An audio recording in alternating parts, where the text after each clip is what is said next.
නැදිවියේ පවුලක් ප්‍රේමවන්ත සහෝදර සහෝදරයනි මාව මුල ගැහෙන්නට එනවා. ඒගොල්ලෝ ආවේ ෆොටෝ එකක් අරගෙන. එයාලගේ පුතාගේ. මේ තාත්තා මට කියනවා ෆාදර් මේ පුතාව අපි හැදුවේ හරිම ආගමට ධර්මයට ලැබිව. හැමදාමත් මේ පුතාව අරගෙන අපි ඉරිදා පූජාවට ගියා. හැමදාමත් මේ පුතාව අපි දහම් පාසල් අරින්න වැරද්දුවේ නෑ. පල්ලියේ හැම වැඩ කටයුත්තකටම අපි මෙයාව සම්බන්ධ කළා.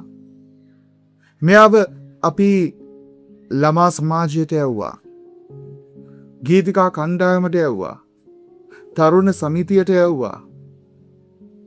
නමුත් මෙයාගේ A level වලින් පස්සේ මෙයාගේ සිතුවිලි වෙනස් වෙන්නට පටන් ගත්තා.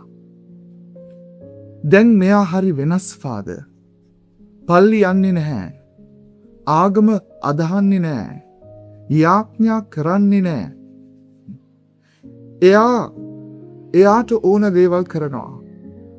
එයා කියනවා ජීවිතේ හැමදේම සල්ලි කියලා. එයා ඒ නිසා සල්ලි හොයන මාර්ගයන් හොයාගෙන තියෙනවා. ඒවා යහපත් මාර්ගයන් නෙමෙයි. ඒවා අයථා මාර්ගයන්. එයාට මම කොච්චර කිව්වත් මේ තාත්තා කියනවා මම කොච්චර කිව්වත් බනින්න ගියත් ගහන්න ගියත් එයාට වැඩක් නැහැ ෆාදර්. අනේ ෆාදර් අපිට මේ දරුවව කොහොම හරි බේරලා දෙන්න. ප්‍රේමවන්ත සහෝදර සහෝදරියනි අපි ගොඩාක් වෙලාවට දෙවියන් එක්ක ගමනක් අරගෙන යන්නට අපේ දරුවන්ව යොමු කරනවා. නමුත් අනිත් පැත්තෙන් ඒ හා සමානව යක්ෂ උත්සාහ කරනවා අපිවත් අපේ දරුවන්වත් දැහැගන්නට. උන්වහන්සේ අද අපිට කියනවා ස්වාමීනි කිය හිටියට විතරක් මදි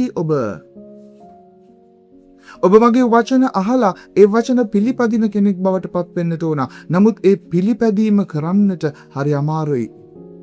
අර තරුණ දරුවව අම්මා තාත්තා මොනතරම් ආදරෙන් එයාව දහම තුල අරගෙන යන්නට ගියා. යම් තාක් දුරට එයාව දහම තුල අරගෙන ගියා. එයාගේ ජීවිතේ අනිත් පැත්තෙන් ලෞකික අවශ්‍යතාවන්, ලෞකික ආශාවන්, විවිධාකාර බලපෑම්, යාළුවන්ගේ උසිගැන්වීම්, මේ යාළුවන්ගේ පෙළඹවීම් මේ ඔක්කොමත් එක්කම එයාගේ ජීවිතේ එයා මහා විනාශයකට අරගෙන යන තැනකටපත් වුණා. එයාට තේරෙන්නේ නැහැ ප්‍රේමවන්තයනි. එයා හදන මේ ගෘහය හදන්නේ වැලි පසක් මත කියලා. මේ වැල්ලට මේ වැලි මත හදන ඒ ගෘහය ඊටමත් ඉක්මනින්ම විනාශ වෙන්න පුළුවන් කියලා එයාට දැනෙන්නේ නැහැ.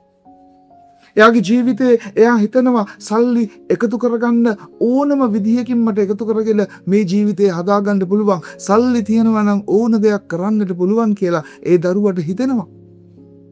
ඒ දරුවා විනෝදයට යනවා, මත්පැන් වලට යනවා, මත්ද්‍රව්‍ය වලට යනවා. වෙනත් සම්බන්ධතාවලට යනවා. ප්‍රේමවන්ත සහෝදර සහෝදරියනි අපේ ජීවිතේ අපිටත් මේක වෙන්නට පුළුවන්.